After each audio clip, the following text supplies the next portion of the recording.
بسم الله الرحمن الرحيم. الحمد لله رب العالمين، والصلاة والسلام على سيد الأنبياء والمرسلين سيدنا ونبينا ومولانا محمد وعلى آله وأصحابه أجمعين. أما بعد، باب الغضب والكبر. الفصل الأول. عن أبي هريرة رضي الله تعالى عنه أن رجلا قال للنبي صلى الله عليه وسلم: أوصني. قال: لا تغضب.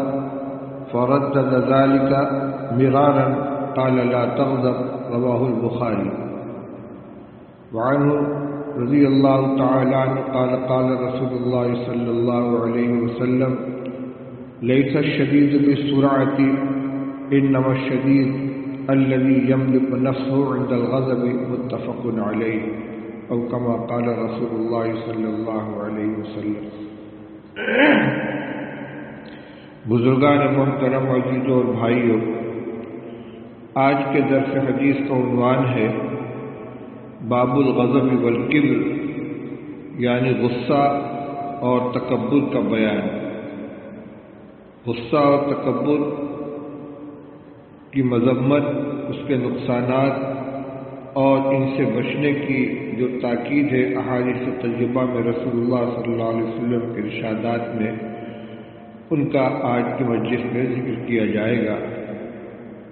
پہلی بات یہ دیکھنے کی ہے کہ صاحب کتاب مشکوٰۃ شریف کے مصنف نے دو چیزوں کو ایک ساتھ ذکر کیا ہے: غضب اور کبر، غصہ اور تکبر.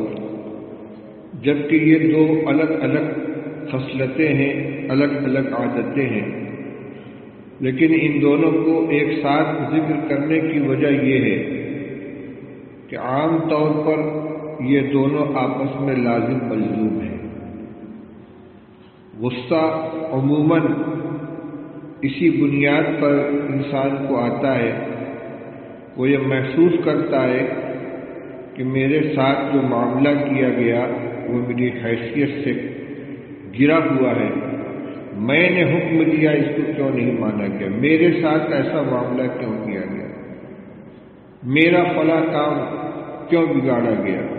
ان سب کے اندر اپنی حیثیت اور اپنی بڑائی کا احساس ہوتا ہے. جو تکبر ہے تو گویا غصے کے اسباب میں اکثر تکبر کا دخل ہوتا ہے، اس لیے ان دونوں کو ایک ساتھ ذکر کیا جا رہا ہے، ان دونوں کی برائی بیان کی جا رہی ہے، اور ان دونوں صفتوں سے بچنے کا طریقہ بھی بتلایا گیا ہے. اس باب میں روایتیں بہت سی ہیں، میں چند حدیثوں کا ترجمہ آپ کے سامنے پیش کرتا ہوں کیونکہ اس میں اطلاع عام ہے. ہم سب اکثریت ان دو بیماریوں کے مریض ہیں اور ان کے نتیجے میں جو نقصانات ہوتے ہیں ان کا ہم شکار ہیں. اس لیے بہت غور کے ساتھ اس بیان کو سننا چاہیے اور ان سے اپنے آپ کو بچانے کی، محفوظ رکھنے کی کوشش کرنی چاہیے. پہلی حدیث حضرت ابو ہریرہ رضی اللہ تعالیٰ عنہ سے مروی ہے. ارشاد فرماتے ہیں کہ ایک شخص نے رسول اللہ صلی اللہ علیہ وسلم سے یہ درخواست کی کہ مجھے کچھ نصیحت فرمائیے. یہ درخواست کرنے والے کون ہیں؟ ان کے نام کی تعیین میں کئی اقوال ہیں. بعض لوگوں نے کہا کہ حضرت عبداللہ ابن عمر رضی اللہ عنہ، کسی نے کہا کہ حضرت ابو الدرداء رضی اللہ عنہ، کسی نے کہا کہ حارثہ ابن قدامہ ہے، کسی نے کہا کہ سفیان ابن عبداللہ ہے. بہرحال آگے جو جواب آ رہا ہے اس درخواست کے جواب میں جو کچھ آپ نے ارشاد فرمایا وہ ایک عام ہدایت ہے، اور اس حکم کا مدار اس شاعر کی شخصیت کے اوپر نہیں ہے. اسی لیے غالباً راوی حدیث حضرت ابو ہریرہ رضی اللہ تعالیٰ عنہ نے اس کو وقفی رکھا، اس کا اظہار نہیں کیا کہ وہ سوال کرنے والے، درخواست کرنے والے کون تھے. درخواست کیا تھی؟ اوصنی، یا رسول اللہ مجھے کچھ نصیحت فرما دیجیے۔ قال لا تغضب، آپ نے فرمایا غصہ مت کیا۔ فردد ذلك مرارا، انہوں نے اپنی درخواست کئی مرتبہ دہرائی، بار بار یہ کہا کچھ اور نصیحت فرما دیجیے، کچھ اور نصیحت فرما دیجیے۔ ہر مرتبہ آپ یہی فرماتے رہے لا تغضب، غصہ مت کرو۔ اس کا مطلب یہ ہوا کہ یہ ایک ایسی بیماری ہے کہ اگر اس کے اوپر قابو پا لیا گیا، اس سے اپنے آپ کو بچا لیا گیا، تو بہت سی خرابیوں سے انسان محفوظ رہ جائے گا، بہت سے اخلاقی اور عملی نقصانات سے بچ جائے گا۔ ایسا نہیں ہے کہ کوئی انسان ایسا ہوگا جس میں صرف ایک کمزوری ہو کہ اسے غصہ آتا ہے، اور بھی اس کے اندر کمزوریاں ہو سکتی ہیں، لیکن آپ نے اس کی بنیاد پر ضرب لگائی، اس کی جڑ پکڑ لی کہ ان سب کا منشا، ان کا سبب، ان کا محرک غصہ ہے، اس لیے اس پر توجہ دو۔ نصیحت میں نصیحت کرنے والے کی نظر اس بات پر ہوتی ہے کہ اس کے لیے کیا خاص بات ہے، کیا جس کو اہمیت کے ساتھ بیان کیا جائے۔ مثلا ایک شخص ہے، بہت اچھا ہے، نیک ہے، پارسا ہے، نماز بھی پڑھتا ہے، صدقہ خیرات بھی کرتا ہے، لیکن جھوٹ بولتا ہے، مثال کے طور پر یہ اس کی عادت ہے۔ وہ جب نصیحت کی درخواست کرے گا تو اسے یہ نہیں کہا جائے گا کہ نماز پڑھا کرو، صدقہ کیا کرو، کیونکہ یہ خوبیاں تو اس کے اندر پہلے سے موجود ہیں۔ اس سے کہا جائے کہ جھوٹ مت بولا، اور اگر اس ایک چیز پر اس کو قابو ہو گیا تو انشاءاللہ بہت سے اس کے نتیجے میں جو خرابیاں آتی ہیں اس کی حفاظت ہو جائے گی۔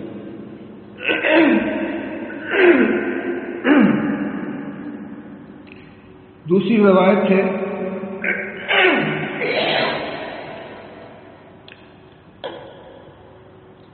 انہیں حضرت ابو ہریرہ رضی اللہ تعالیٰ عنہ سے مروی ہے، فرماتے ہیں قال رسول اللہ صلی اللہ علیہ وسلم لیس الشدید بالسرعۃ انما الشدید الذی یملک نفسه عند الغضب، متفق علیہ۔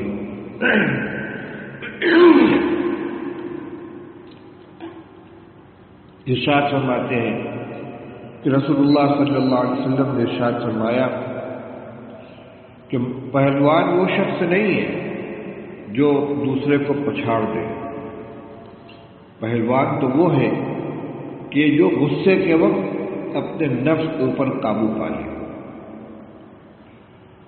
بظاہر طاقتور اور پہلوان اس شخص کو سمجھا جاتا ہے کہ جو کشتی میں مقابلے میں دوسرے کو زیر کر اسے پچھاڑ دے، لیکن رسول اللہ صلی اللہ علیہ وسلم فرماتے ہیں یہ تو صرف جسمانی طاقت کا مظاہرہ ہوا، حقیقی قوت، حقیقی طاقت یہ ہے کہ انسان اپنے نفس کو پچھاڑ دے، اور خاص طور سے غصے کے وقت اگر کوئی بات خلاف مزاج پیش آئے، طبیعت کے اندر غصہ پیدا ہو، تو اس وقت بے قابو نہ ہو جائے، زبان سے اول پھول نہ بکنے لگے، کوئی ایسی حرکت نہ کر بیٹھے کہ جو نامناسب ہو، بلکہ اپنے نفس کے اوپر قابو پا لے۔ تو اپنے مقابل کو زیر کرنے والا حقیقی پہلوان نہیں ہے، بلکہ اپنے نفس کے اوپر قابو پانے والا حقیقی پہلوان ہے۔ شیخ سعدی رحمۃ اللہ علیہ نے اسی مضمون کو گزشتہ میں 2 شعر کے اندر بیان کیا ہے، جس میں فرماتے ہیں کہ حقیقی پہلوان وہ شخص نہیں ہے کہ جو مست ہاتھی کو پچھاڑ دے، بلکہ حقیقی پہلوان وہ ہے کہ جب اس کو غصہ آئے تو وہ اس کے اوپر قابو پائے اور زبان سے نامناسب بات نہ کہے کہ چوں خشم آیا دش باطل نہ بولے۔ اس سے ایک بات اور معلوم ہوئی کہ غصہ نہ کرنے کا یہ مطلب نہیں ہے کہ غصہ آئے ہی نہیں کسی چیز پر، یہ تو ایک فطری چیز ہے کہ مزاج کے خلاف کوئی بات پیش آئے گی تو غصہ آئے گا، بلکہ غصہ نہ کرنے کا مطلب یہ ہے کہ آدمی اس وقت اپنے اوپر قابو رکھے اور کوئی نامناسب حرکت نہ کرے، اس سے اپنے آپ کو بچائے۔ اب اسی کے ساتھ ساتھ یہ بھی دیکھنا چاہیے کہ رسول اللہ صلی اللہ علیہ وسلم نے غصے کا علاج کیا تجویز فرمایا ہے۔ اس سلسلے میں دو چیزیں ہیں، ایک ہے غصے کا فوری علاج اور ایک ہے اس کا مستقل علاج۔ فوری علاج کیا ہے؟ عن عطیہ بن عروۃ السعدی رضی اللہ تعالی عنہ قال رسول اللہ صلی اللہ علیہ وسلم ان الغضب من الشیطان وان الشیطان خلق من النار وانما يطفئ النار بالماء فاذا غضب احدكم فليتوضا رواه ابو داود۔ وعن ابي ذر رضی اللہ تعالی عنہ ان رسول اللہ صلی اللہ علیہ وسلم قال اذا غضب احدكم وهو قائم فليجلس فإن ذهب عنه الغضب وإلا فليستجع رواه احمد و ابو داؤد۔ یہ دو حدیثیں ہیں۔ پہلی حدیث حضرت عطیہ ابن عروہ سعدی رضی اللہ تعالی عنہ سے مروی ہے، فرماتے ہیں کہ رسول اللہ صلی اللہ علیہ وسلم نے ارشاد فرمایا کہ غصہ شیطان کے اثر سے ہوتا ہے اور شیطان آگ سے بنایا گیا ہے اور آگ پانی سے بجھائی جاتی ہے، لہذا جب تم میں سے کسی کو غصہ آئے تو چاہیے کہ وضو کر لیا کرے۔ یہ روایت ابو داؤد شریف کی ہے۔ دوسری حدیث حضرت ابو ذر غفاری رضی اللہ تعالیٰ عنہ سے مروی ہے، فرماتے ہیں ان رسول اللہ صلی اللہ علیہ وسلم قال اذا غضب احدكم وهو قائم فليجلس فإن ذهب عنه الغضب وإلا فليستجع رواه احمد والترمذی۔ فرماتے ہیں کہ رسول اللہ صلی اللہ علیہ وسلم نے ارشاد فرمایا کہ جب تم میں سے کسی کو غصہ آئے اور وہ کھڑا ہو تو بیٹھ جائے، اگر غصہ فروغ ہو جائے تو ٹھیک ہے، ورنہ زمین کے اوپر لیٹ جائے۔ یہ روایت امام احمد اور امام ترمذی نے نقل کی ہے۔ اس میں دو علاج بتلایا گیا۔ پہلا علاج یہ بتلایا کہ غصہ شیطان کے اثر سے ہوتا ہے، شیطان آگ سے بنایا گیا ہے اور آگ پانی سے بجھائی جاتی ہے، لہذا جو غصہ آئے تو آدمی کو چاہیے کہ وضو کر لے۔ مشاہدہ بھی یہ ہے کہ جب غصہ آتا ہے تو خون کے اندر گرمی پیدا ہوتی ہے، چہرہ سرخ ہو جاتا ہے، گلے کی رگیں پھول جاتی ہیں، کبھی آنکھوں کے اندر بھی سرخی آ جاتی ہے۔ یہ سب حرارت اور یہ گرمی شیطان کے اثر سے ہوتی ہے، شیطان اثر انداز ہوتا ہے اور شیطان آگ سے بنایا گیا ہے۔ جب اللہ تعالیٰ نے تمام فرشتوں کو حکم دیا تھا کہ حضرت آدم کے سامنے سجدہ ریز ہو جائے اور شیطان نے سجدہ کرنے سے انکار کر دیا، اللہ تعالیٰ نے اس سے فرمایا کہ جب میں نے حکم دیا تو تو نے سجدہ کیوں نہیں کیا؟ تو اس نے یہی کہا تھا خلقتنی من نار و خلقتہ من طین، کہ تو نے مجھے آگ سے بنایا ہے اور آدم کو مٹی سے بنایا ہے۔ آگ برتر ہے، اوپر اٹھنے والی چیز ہے، مٹی اس کے مقابلے میں فروتر ہے، یہ زمین پر رہنے والی چیز ہے، بلند چیز پست چیز کو سجدہ کیسے کرے؟ اس نے اللہ کے حکم کے مقابلے میں باطل قیاس کیا، جس کی بنا پر وہ رد مردود قرار دیا گیا۔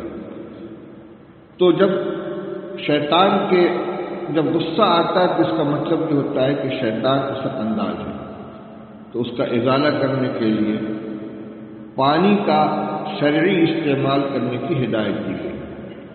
وضو خود ایک پسندیدہ چیز ہے، وضو کے ذریعے بدن کے گناہ دھلتے ہیں، اعضاء وضو سے جو گناہ ہوئے ہیں وہ پانی کے ساتھ زائل ہوتے ہیں، اور جو بدن کے تمام نمایاں اعضاء ہیں وضو میں دھلے جاتے ہیں، کلی کی جاتی ہے، ناک میں پانی ڈالا جاتا ہے، چہرہ دھلا جاتا ہے، دونوں ہاتھ دھلے جاتے ہیں، تر ہاتھ سر پہ پھیرا جاتا ہے، پیر دھلے جاتے ہیں، کہ یہ جو اطراف ہیں بدن کے اعضاء ہیں، جب ان کے اوپر سے پانی گزرے گا تو اس کی حرارت کے اندر کمی آئے گی، اور وضو ایک گناہ کو زائل کرنے والا عمل ہے، اس کے برکت سے بھی شیطان کا اثر زائل ہوگا۔ اسی کے ساتھ ایک عمل جو تجربے سے بڑوں کی زبان سے سنا جاتا، پانی پی لو پانی پی لو، تو اگر غصہ آ گیا اور بسم اللہ پڑھ کر چند گھونٹ پانی پی لیا گیا تو بھی انشاءاللہ یہ جو حرارت پیدا ہوئی ہے شیطان کے اثر سے اس کے اندر کمی آئے گی۔ دوسرا علاج حضرت ابو ذر رضی اللہ تعالیٰ عنہ کی حدیث میں بیان کیا گیا، رسول اللہ صلی اللہ علیہ وسلم نے ارشاد فرمایا کہ جب تم میں سے کسی کو غصہ آئے اور وہ کھڑا ہو تو چاہیے کہ وہ بیٹھ جائے، اگر غصہ اس کا زائل ہو جائے تو ٹھیک، ورنہ وہ زمین کے اوپر لیٹ جائے۔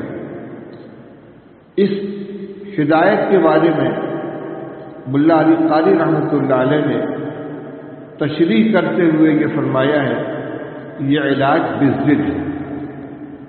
غصہ انسان کے اندر ہیجان پیدا کرتا ہے، بیٹھا ہوا ہے تو کھڑا ہو جائے گا، کھڑا ہوا ہے تو لپکے گا آگے کی طرف،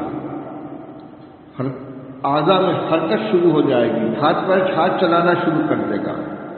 یہ جو ہیجان ہوا ہے، غصہ اس کو ابھار رہا ہے، تو اس کو دفع کرنے کے لیے اس کے خلاف حرکت کی جائے، اور خلاف حرکت یہ ہے کہ چل رہا ہے تو رک جائے، کھڑا ہوا ہے تو بیٹھ جائے، بیٹھا ہوا ہے تو لیٹ جائے، اور اگر کھڑا ہوا ہے تو بیٹھ جائے، اگر اتنے پر غصہ قابو میں آ گیا تو ٹھیک ہے فرمایا، ورنہ زمین کے اوپر لیٹ جائے۔ یہ لیٹنا کس لیے ہے؟ حضرت ملا علی قاری رحمۃ اللہ علیہ فرماتے ہیں کہ مبالغۃ فی المعالجۃ المذکورۃ ما فیہ من الاشارۃ الی رجوع الانسان الی ماخذہ من التربۃ المناسبۃ للتواضع فی مقابلۃ عمل الشیطان۔ فرماتے ہیں کہ انسان مٹی سے بنایا گیا ہے، زمین پر لیٹنے والا اپنے آپ کو مٹی سے لگا دے گا، یہ تواضع، عاجزی اور انکساری کی ایک علامت ہے۔ تو غصے کے وقت جو شیطان اس کو اپنی فطرت کی طرف اور تیزی کی طرف لے جانا چاہتا ہے، شرارت کی طرف لے جانا چاہتا ہے، اس کے مقابل حرکت کی جائے کہ آدمی تواضع کی حیت اختیار کرے، کھڑا ہوا ہے تو بیٹھ جائے، بیٹھا ہوا ہے تو لیٹ جائے، زمین سے لگ جائے جو اس کی انسان کی اپنی اصل ہے۔ اور اس طرح جو آگ میں تکبر کا مادہ ہے، زمین کے اندر مٹی میں تواضع کا مادہ ہے، وہ غصے کے اوپر اپنے نازل ہوگا، اور جو حرکتیں اس سے غصے کے وقت میں صادر ہو سکتی تھی اس میں کمی آئے گی۔ فرماتے ہیں کہ کھڑے شخص سے حرکت چلنے والے کے مقابلے میں کم ہوگی، اور بیٹھنے والے کی حرکت کھڑے ہونے والے کے مقابلے میں کم ہوگی، اور لیٹنے والے کی حرکت بیٹھنے والے کے مقابلے میں کم ہوگی۔ یعنی وہ حرکت جو غصے میں انسان سے صادر ہو سکتی ہے، جتنا وہ زمین سے قریب تر ہوگا اتنی زیادہ اس حرکت کے اندر کمی آئے گی، اور انسان غصے کے اوپر قابو پا لے گا۔ اسی طرح میں نے ابھی عرض کیا تھا کہ غصہ آنے سے روک دینا، کہ غصہ آئے ہی نہیں سرے سے، یہ تو انسان کی فطرت کی کمزوری کی بات ہے، کچھ بھی کرو اسے غصہ ہی نہ آئے سرے، تو پھر انسان میں اور بہر جانور میں کیا فرق ہے؟ اس لیے خلاف طبیعت بات پیش آنے پر غصہ آنا چاہیے، لیکن اس غصے کے اوپر قابو پا لے، اور یہ اللہ کے یہاں بہت ہی پسندیدہ صفت ہے کہ آدمی غصے پر قابو پا لے، غصے کا گھونٹ پی جائے۔ عن ابن عمر رضی اللہ تعالی عنہ قال قال رسول اللہ صلی اللہ علیہ وسلم ما تجرع عبد افضل عند اللہ عز وجل من جرعة غیظ یکظمها ابتغاء وجه اللہ تعالی، رواہ احمد۔ عبداللہ ابن عمر رضی اللہ تعالیٰ عنہ فرماتے ہیں کہ رسول اللہ صلی اللہ تعالیٰ علیہ وسلم ارشاد فرماتے ہیں کہ کوئی بندہ کوئی ایسا گھونٹ نہیں پیتا جو اللہ تعالیٰ کے نزدیک زیادہ افضل ہو غصے کے گھونٹ سے جو بندہ اللہ کی رضا کے لیے گھونٹ جاتا ہے۔ یعنی انسان کو جب غصہ آتا ہے اور اللہ کی رضا حاصل کرنے کی نیت سے اس غصے کو پی جائے، غصے کو گھونٹ جائے، یہ گھونٹنا، یہ غصے کو پی جانا کسی بھی دوسرے گھونٹ سے کسی بھی دوسری چیز کو نگل لینے اور اس کو ختم کر دینے کے مقابلے میں اللہ تعالیٰ کے نزدیک زیادہ پسندیدہ ہے۔ یہ تعبیر بتلا رہی ہے کہ یہ عمل اللہ کی رضا کے لیے ہونی چاہیے اور اس کے اوپر جو اجر و ثواب اللہ کی طرف سے ملنے والا ہے اس کو پیش نظر رکھا جائے تو یہ بندہ کے تقرب اللہ کا ذریعہ بنتا ہے۔ اور اسی کے اندر یہ چیز بھی شامل ہے کہ آدمی بدلہ لینے اور سزا دینے پر قادر ہونے کے باوجود درگزر سے کام لے۔ عن ابی ہریرہ رضی اللہ تعالی عنہ قال قال رسول اللہ صلی اللہ علیہ وسلم قال موسیٰ ابن عمران علیہ السلام یا رب من اعز عبادك عندك قال من اذا قدر غفر۔ ابو ہریرہ رضی اللہ تعالی عنہ کی روایت ہے کہ رسول اللہ صلی اللہ علیہ وسلم نے ارشاد فرمایا کہ حضرت موسیٰ ابن عمران علیہ السلام جو بنی اسرائیل کے جلیل القدر پیغمبر تھے، انہوں نے اللہ جل شانہ سے یاد کیا کہ پروردگار، آپ کے نزدیک آپ کے بندوں میں سب سے زیادہ معزز کون ہے؟ آپ اللہ جل شانہ نے ارشاد فرمایا کہ وہ بندہ ہے کہ جو قابو پانے کے باوجود معاف کر دے۔ اسی طرح ایک فضیلت غصہ کے برداشت کر لینے کی بہت بڑی یہ ہے۔ عن انس رضی اللہ تعالی عنہ ان رسول اللہ صلی اللہ علیہ وسلم قال من خزن لسانه ستر الله عورته ومن کف غضبه کف اللہ عنہ عذابه یوم القیامہ۔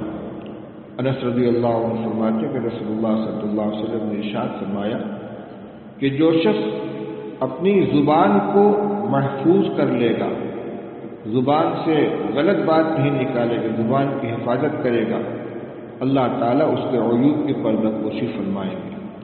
اور جو شخص اپنے غصے کو روک لے گا، یعنی غصے پر قابو پا لے گا، اللہ تعالیٰ قیامت کے دن اس سے اپنے عذاب کو روک لیں گے۔ وَمَنْ اعْتَذَرَ إِلَى اللَّهِ قَبِلَ اللَّهُ عُذْرَهُ، اور جو بندہ اللہ کے سامنے معذرت کرے گا، عذر خواہی کرے گا، اپنی غلطی پر ندامت کا اظہار کرے گا، اللہ تعالیٰ اس کے عذر کو بھی قبول فرما لے گا۔ ان روایات کے اندر غصہ برداشت کرنے کی جو فضیلت ہے اس کو بیان کیا گیا ہے۔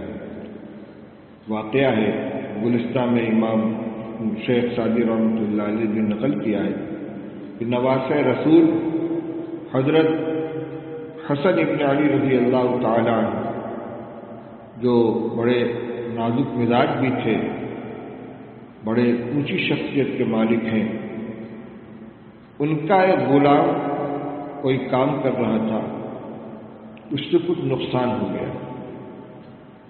بظاہر اس میں اس کی لاپرواہی کو بھی دخل تھا۔ حضرت حسن رضی اللہ تعالیٰ عنہ غصہ آ گیا۔ اس غلام نے محسوس کیا کہ مجھ کو سزا دیں گے۔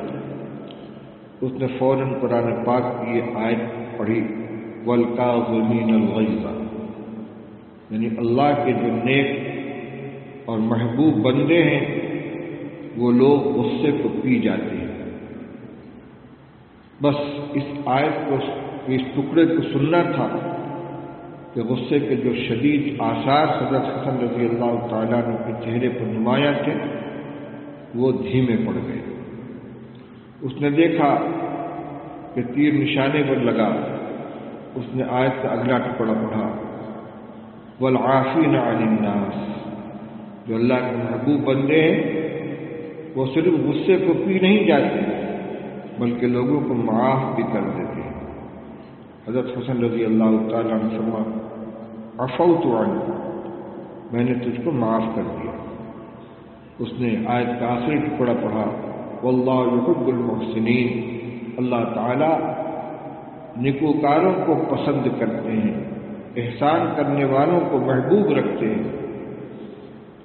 مطلب یہ تھا کہ آپ نے غصہ بھی برداشت کر لیا اور معاف بھی فرما دیا، اب میرے اوپر کچھ احسان فرمائیے۔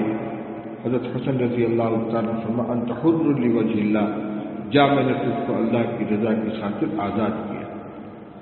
یہ ان حضرات کا مقام دیکھیے، غلام ہے اور نامناسب حرکت کر رہا ہے، ابھی چند لمحے پہلے اس کے اوپر سخت غصہ آیا، لیکن اللہ کا فرمان سنا، ایسا سپر انداز ہوئے کہ ایک ایک ٹکڑا سنتے گئے، فوراً اس کے اوپر عمل کرتے رہے۔ اور ایک غلام کے اوپر سب سے بڑا انعام یہ ہے کہ اس کو آزاد کر دیا جائے، اسے آزادی سے سرفراز فرمایا۔ میں نے عرض کیا تھا کہ غصے کا ایک وقتی علاج ہے اور ایک مستقل علاج ہے۔ یہ جو وقتی علاج کا دو بیان کیا گیا، ایک تو یہ کہ غصہ شیطان کے اثر سے ہوتا ہے اور شیطان پانی آگ سے بنایا گیا ہے، لہذا غصے کو فروغ کرنے کے لیے پانی کا استعمال کیا جائے، وضو کر لیا جائے۔ دوسرا علاج یہ بتلایا کہ آدمی کھڑا ہو تو بیٹھ جائے، بیٹھا ہو تو لیٹ جائے، اور اس کے بعد پھر غصہ برداشت کرنے کے جو فوائد ہیں، اس کی جو فضیلتیں، ان کا ذکر آ گیا۔ مستقل علاج کیا ہے؟ امام غزالی رحمۃ اللہ علیہ نے احیاء العلوم کے اندر اس کو بیان کیا ہے، اور ہمارے اکابر اپنے متوسلین کو ان کے استفسار کے جواب میں اس کی نشاندہی فرماتے ہیں۔ چنانچہ حضرت شیخ الحدیث مولانا محمد زکریا صاحب رحمۃ اللہ علیہ کے مکتوبات میں بھی اس کو دیکھا، اور ہمارے حضرت مفتی محمود حسن صاحب گنگوہی نور اللہ مرقدہ بھی اپنے تلامذہ اور اپنے متوسلین اور منتسبین کو زبانی بھی ہدایت فرماتے تھے، اور آپ کے مطبوعہ مکاتیب کے اندر بھی جن لوگوں نے غصے کی شکایت کی ہے، آپ نے ان کو وہ طریقہ بتلایا، اس پر عمل کرنے کی ترغیب دی۔ وہ طریقہ یہ ہے، امام غزالی رحمۃ اللہ علیہ فرماتے ہیں کہ جو شخص غصے سے مغلوب ہو جاتا ہے اور اس پر قابو نہیں پا سکتا، یہ خرابی اس کے اندر موجود ہے، ختم نہیں ہو پا رہی ہے، اس کو چاہیے کہ وہ تھوڑی دیر خلوت کے اندر بیٹھ کر اس بات کو سوچے، اس کا مراقبہ کرے کہ مجھے اللہ جل شانہ نے پیدا کیا ہے، وہ میرا خالق بھی ہے، میرا مالک بھی ہے، میرا رازق بھی ہے، اسی نے مجھے پیدا کیا، وہ میرا مالک ہے، وہی مجھے روزی عطا فرماتا ہے، اور میں صبح سے لے کر شام تک اور رات سے لے کر صبح تک اللہ کی بے پناہ نعمتوں سے فائدہ اٹھاتا رہتا ہوں، جس میں کچھ نعمتیں وہ ہیں جو عام ہیں، جس سے اور لوگ بھی فائدہ اٹھاتے ہیں، کتنی نعمتیں وہ ہیں جو خاص میری ذات کے ساتھ ہیں۔ یہ تو میرا معاملہ ہے، لیکن میں کیا تمام کام اللہ کی مرضی کے مطابق کرتا ہوں؟ اللہ کے تمام احکام کو بجا لاتا ہوں؟ کیا اس کی مرضی کے خلاف کوئی کام نہیں کرتا؟ یقیناً اپنی غلطیوں کو سوچے کہ مجھ سے فلاں غلطی ہوتی ہے، فلاں غلطی ہوتی ہے، فلاں گناہ ہوتا ہے، پھر یہ خیال کرے کہ اس کے باوجود اللہ تعالیٰ اپنی روزی کو نہیں روکتے، اپنی نعمت سے مجھے محروم نہیں فرماتے، جبکہ وہ خالق بھی ہیں، مالک بھی ہیں، رازق بھی ہیں، میں بندہ ہوں، میں مخلوق ہوں۔ اللہ تعالیٰ میری نافرمانی اور میری حکمرانی کے باوجود مجھ سے اپنی نعمتوں کو نہیں روکتے، میرے اوپر کوئی عذاب نازل نہیں فرماتے، مجھے فوراً کوئی سزا نہیں دیتے، تو کیا وہ انسان جو میرے ہی جیسا ایک انسان ہے، چاہے وہ میرا ماتحت ہو، مجھ سے چھوٹا ہو، لیکن میں نہ اس کا خالق ہوں، نہ میں نے اسے پیدا کیا ہے، نہ میں اس کا مالک ہوں، نہ میں اس کا روزی رساں ہوں، میری جیسا ایک انسان ہے، رتبے کے اعتبار سے ہو سکتا ہے مجھے کچھ اس کے مقابلے میں برتری حاصل ہو، اس نے اگر میری مرضی کے خلاف کوئی کام کر دیا تو مجھے اس قدر غصہ کیوں آتا ہے، جبکہ میرا معاملہ اپنے اللہ کے ساتھ اس طرح کا نہیں ہے جیسا ہونا چاہیے، اور میرا اللہ میری نالائقیوں کے باوجود، میری نافرمانی اور حکم دنیا کے باوجود میرے ساتھ اس طرح کا معاملہ نہیں کرتا۔ تھوڑی دیر بیٹھ کر اس مضمون کو سوچی، اس پر غور کرے اور اس کو اپنے دل و دماغ کے اندر جمائے۔ پھر جب کسی کے اوپر غصہ آئے اور آدمی کنٹرول نہ کر سکے تو اپنے اس خیال کو اس وقت سامنے لے آئے، انشاءاللہ اس کے ذریعے سے غصے کے اوپر اس کو قابو حاصل ہوگا۔ حاصل یہ نکلا کہ غصے کی جو بیماری ہے یہ بہت نقصان دہ ہے، اور اس کی وجہ سے آدمی کے اخلاق خراب ہوتے ہیں، اس کے معاملات خراب ہوتے ہیں، اور بلکہ اس کا ایمان خراب ہوتا ہے۔ عن بهز بن حکیم عن ابی عن جدہ رضی اللہ تعالی عنہ قال قال رسول اللہ صلی اللہ علیہ وسلم ان الغضب لا يفسد الايمان كما يفسد الصبر العسل۔ حضرت بهز بن حکیم عن ابی عن جدہ، حضرت معاویہ ابن حیدہ قشیری رضی اللہ تعالی عنہ صحابی ہیں، وہ فرماتے ہیں کہ رسول اللہ صلی اللہ علیہ وسلم نے ارشاد فرمایا کہ غصہ ایمان کو اس طرح خراب کر دیتا ہے جس طرح ایلوا شہد کو خراب کر دیتا ہے۔ شہد انتہائی میٹھی چیز ہے، لذیذ چیز ہے، اور صبر جس کو ایلوا کہتے ہیں یہ انتہائی کڑوی اور تلخ جڑی ہوتی ہے، کڑواہٹ کے اندر اس کی مثال دی جاتی ہے۔ فرمایا کہ جس طرح ایلوا اگر شہد سے ملا دیا جائے تو وہ شہد کو کڑوا بنا دیتا ہے، اس کو خراب کر دیتا ہے، اسی طرح اگر انسان غصے کے اوپر قابو نہ پائے تو اس کا ایمان خراب ہو جاتا ہے۔ یہ روایتیں غصے سے متعلق تھی، اور عنوان میں دو باتیں بیان کی گئی تھی، ایک غصہ اور ایک تکبر۔ تکبر کا مضمون مستقل بیان کے لائق ہے، کیونکہ یہ خرابی بھی ہمارے اندر بہت زیادہ پائی جاتی ہے۔ تو وقت کی قلت کو پیش نظر رکھتے ہوئے چند روایتوں کا ترجمہ اس وقت مختصر آپ کے سامنے پیش کرتا ہوں۔ عن ابن مسعود رضی اللہ تعالی عنہ قال قال رسول اللہ صلی اللہ علیہ وسلم لا يدخل الجنة من كان في قلبه مثقال ذرة من كبر فقال رجل إن الرجل يحب أن يكون ثوبه حسنا ونعله حسنا قال إن الله تعالى جميل يحب الجمال الكبر بطر الحق وغمط الناس رواه مسلم۔ حضرت عبداللہ ابن مسعود رضی اللہ تعالیٰ عنہ فرماتے ہیں کہ رسول اللہ صلی اللہ علیہ وسلم نے ارشاد فرمایا کہ جنت میں وہ شخص نہیں جائے گا کہ جس کے دل کے اندر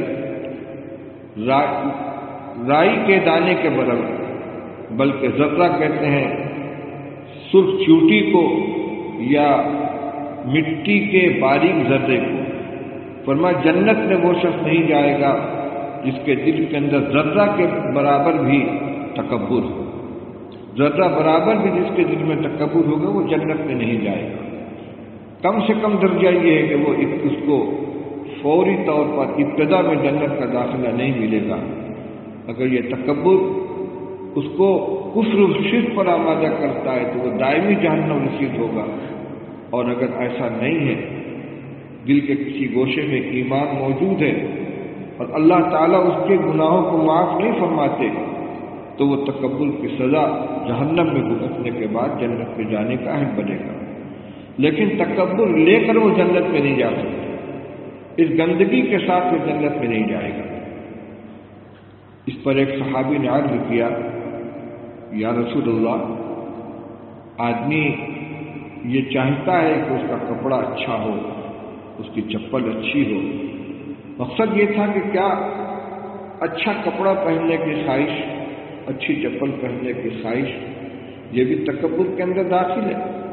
رسول اللہ صلی اللہ علیہ وسلم نے ارشاد فرمایا کہ نہیں، اللہ تعالیٰ خود صاحب جمال ہے اور جمال کو پسند کرتے ہیں۔ بعض روایتوں میں کہ اللہ تعالیٰ جب کسی بندے کو نعمت سے نوازے، خوشحالی عطا فرمائے، تو ان کو یہ بات پسند ہے کہ ان کی نعمت کا اثر بندے کے اوپر ظاہر ہو۔ تحدیث نعمت کے طور پر، اللہ کی نعمت کا شکر ادا کرنے کے طور پر اگر اچھا لباس پہنتا ہے، اچھی چپل استعمال کرتا ہے اور دوسرے کو جو غریب ہے، مخلوق الحال ہے، حقارت کی نظر سے نہیں دیکھتا، یہ تکبر میں شامل نہیں ہے۔ پھر تکبر کیا ہے؟ فرمایا الکبر بطر الحق وغمط الناس، تکبر حق کو دفع کرنے، حق کو قبول نہ کرنے اور لوگوں کو حقیر جاننے کا نام ہے۔ بہت ہی جامع بات کی ارشاد فرمائی رسول اللہ صلی اللہ علیہ وسلم۔ تکبر کی حقیقت کیا ہے؟ حق سامنے آ گیا، شریعت کا حکم ہے، عدالت کا فیصلہ ہے، کوئی معاملہ جو مخفی تھا اس کے بارے میں واضح ہو گیا کہ اس میں حق کس جانب ہے، اس کے باوجود آدمی اس کو قبول نہ کرے، یہ تکبر ہے۔ اللہ کے حکم کے مقابلے میں اپنے کو بڑا سمجھ رہا ہے، سچائی کے مقابلے میں اپنے کو بڑا سمجھ رہا ہے، حقانیت کے مقابلے میں اپنے کو بڑا سمجھ رہا ہے، یہ ہے تکبر۔ وغمط الناس، اور لوگوں کو حقیر جاننا۔ یہ دولت والا ہے، غریب کو حقارت کی نظر سے دیکھتا ہے، صاحب علم و فضل ہے، جاہل اور ناواقف اور ناخواندہ کو حقارت کی نظر سے دیکھتا ہے۔ یہ اقتدار والا ہے، ماتحتوں کو حقارت کی نظر سے دیکھتا ہے۔ تو تکبر کی حقیقت میں رسول اللہ صلی اللہ علیہ وسلم نے دو باتیں ارشاد فرمائی، ایک حق کو قبول نہ کرنا اور ایک دوسروں کو حقیر جاننا۔ یہ قبول نہ کرنا دو طرح سے ہو سکتا ہے، ایک تو ایک علن اعلان کہہ کہ میں نہیں مانتا، یہ تکبر کا کھلا ہوا مظاہرہ ہے، اور ایک یہ ہے کہ زبان سے تو نہ کہے لیکن دل اس کو قبول نہ کرے، دل ماننے کے لیے تیار نہ ہے، یہ بھی تکبر کے اندر شامل ہے، اور اس کی بنا پر اس کا شمار متکبرین کے اندر ہوگا۔ وعنہ قال قال رسول اللہ صلی اللہ علیہ وسلم یقول اللہ تعالی الکبریاء ردائی والعظمۃ ازاری فمن نازعنی واحدا منہما ادخلته النار وفی روایت قذفته فی النار، رواہ مسلم۔ یہ روایت حضرت ابو ہریرہ رضی اللہ تعالیٰ عنہ سے مروی ہے۔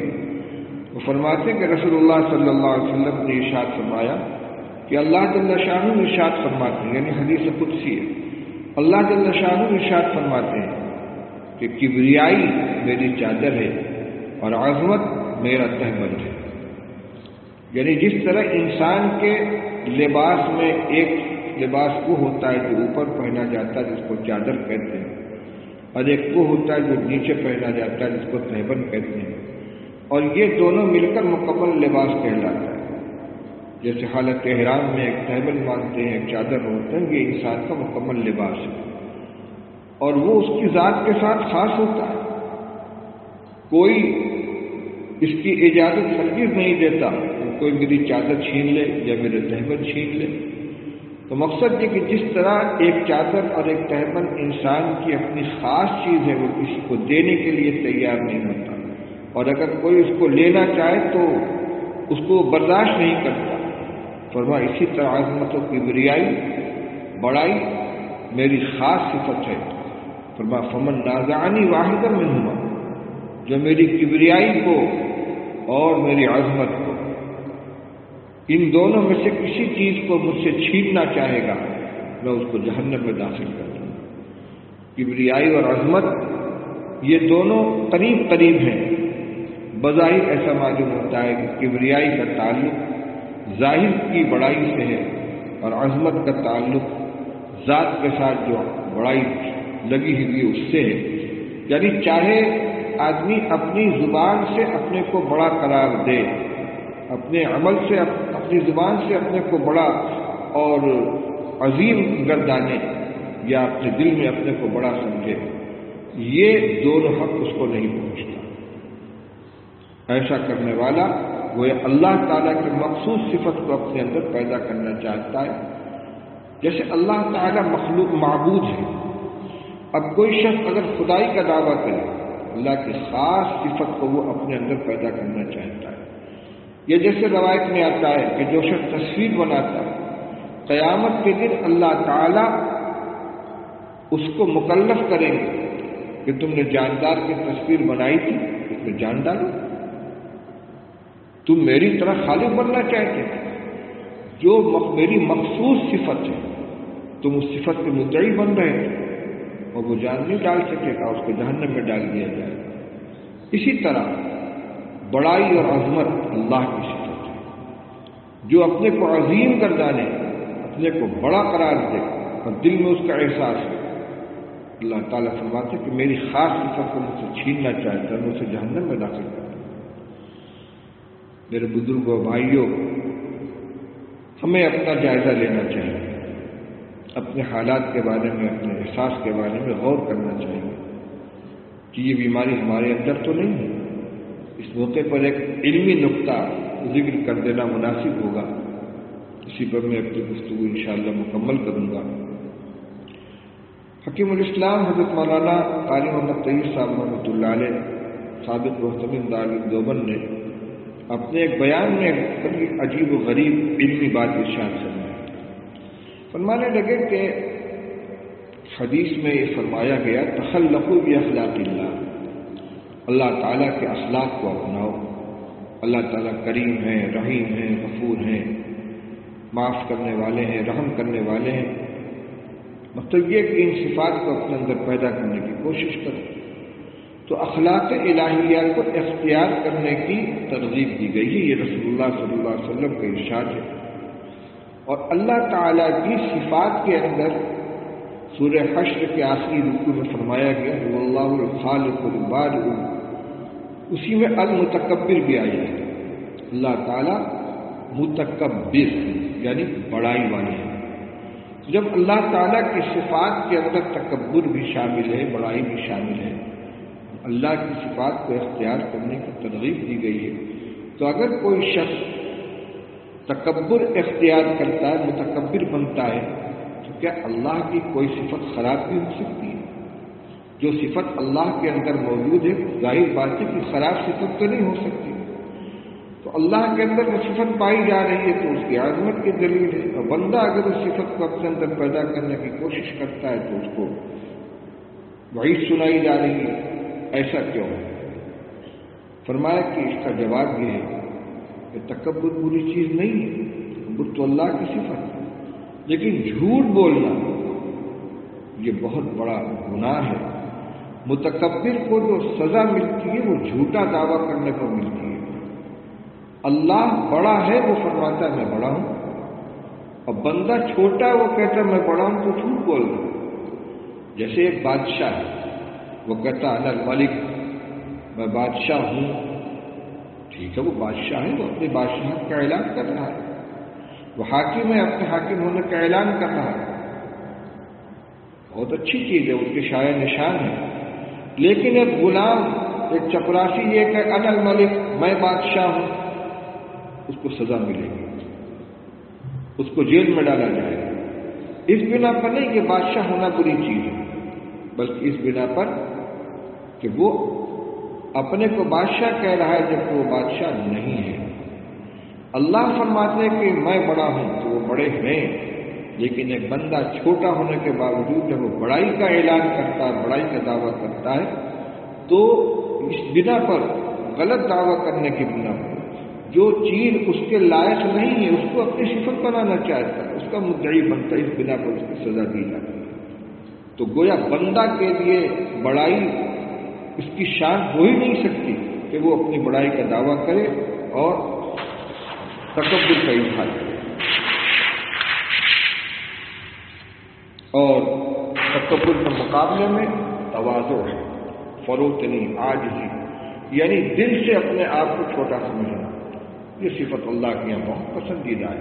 عن عمر رضی اللہ تعالیٰ عنہ قال وهو على المنبر یا ایھا الناس تواضعوا فإنی سمعت رسول اللہ صلی اللہ علیہ وسلم یقول من تواضع للہ رفعہ اللہ فهو في نفسه صغير وفي أعين الناس عظيم ومن تكبر وضعه الله فهو في أعين الناس صغير وفي نفسه كبير حتى لهو أحوج عليهم من كلب أو خنزير۔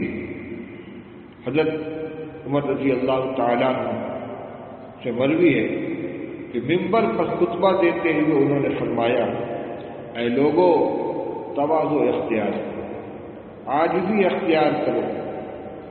کیوں؟ فرماتے میں نے رسول اللہ صلی اللہ علیہ وسلم کو فرماتے ہوئے سنا ہے کہ جو بندہ اللہ کی رضا کی خاطر تواضع اختیار کرتا ہے اللہ تعالیٰ اسے بلندی عطا فرماتا ہے، پس وہ اپنے جی میں تو چھوٹا ہوتا ہے اور لوگوں کی نگاہوں میں بڑا ہوتا ہے، اور جو شخص تکبر کرتا ہے، خود بڑا بننا چاہتا ہے، اپنی بڑائی کا اظہار کرتا ہے، اللہ تعالیٰ اسے پست کر دیتا ہے، پس وہ لوگوں کی نگاہوں میں چھوٹا ہوتا ہے اور اپنے جی میں بڑا ہوتا ہے، فرمایا یہاں تک کہ وہ لوگوں کے نزدیک کتے اور خنزیر سے زیادہ ذلیل ہو جاتا ہے۔ اس سے ایک بات یہ بھی معلوم ہوئی کہ تواضع کا تعلق زبان سے اپنے کو حقیر فقیر خلافت تقصیر کہنے سے نہیں ہے، بلکہ دل سے اپنے آپ کو چھوٹا سمجھنا ہے۔ چنانچہ حضرت مولانا شفیع صاحب تھانوی رحمۃ اللہ علیہ کی بعض تحریروں کے اندر موجود ہے کہ آج کے لوگوں میں تواضع نما تکبر پایا جاتا ہے، خود اپنی زبان سے اپنے قلم سے بندہ عاجز فقیر حقیر شرافت تقصیر لکھیں گے، میں تو بڑا گناہ گار ہوں، میں تو بہت نالائق ہوں، زبان سے کہیں گے، لیکن واقعتاً دل کے اندر اس کا احساس نہیں ہوگا، اور اس کا معیار یہ ہے کہ جب وہ کہتے ہیں میں تو بہت گناہ گار ہوں، سامنے والا کہا واقعی بہت گناہ گار ہے، آپ بہت غلط کام کرتے ہیں، اس وقت دیکھنا چاہیے کہ چہرے کا رنگ کیا ہوتا ہے۔ اگر دل کا یہ احساس ہے تو پھر خود اپنی زبان سے ادا کرنے اور دوسرے کے کہنے کے درمیان کوئی تعصب میں فرق نہیں ہونا چاہیے، اس لیے حقیقتاً انسان اپنے آپ کو معمولی سمجھے، دل سے فروختی اختیار کرے۔ اسی لیے مسنون دعاؤں میں ایک دعا یہ بھی ہے کہ اللہم اجعلنی فی عینی صغیرا وفی اعین الناس کبیرا، کہ اللہ مجھے میری نگاہوں میں چھوٹا بنا دے اور لوگوں کی نگاہوں میں بڑا بنا دے، میں خود اپنے آپ کو معمولی سمجھوں لیکن میرے ساتھ تذلیل کا تحقیر کا معاملہ نہ ہو، اس سے بچانے کے لیے جو لوگوں کی نگاہ میں میری بڑائی پیدا کر دے، وہ محبت سے اور احترام سے مجھ کو دیکھے تاکہ مجھے ذلت کا سامنا نہ کرنا پڑے۔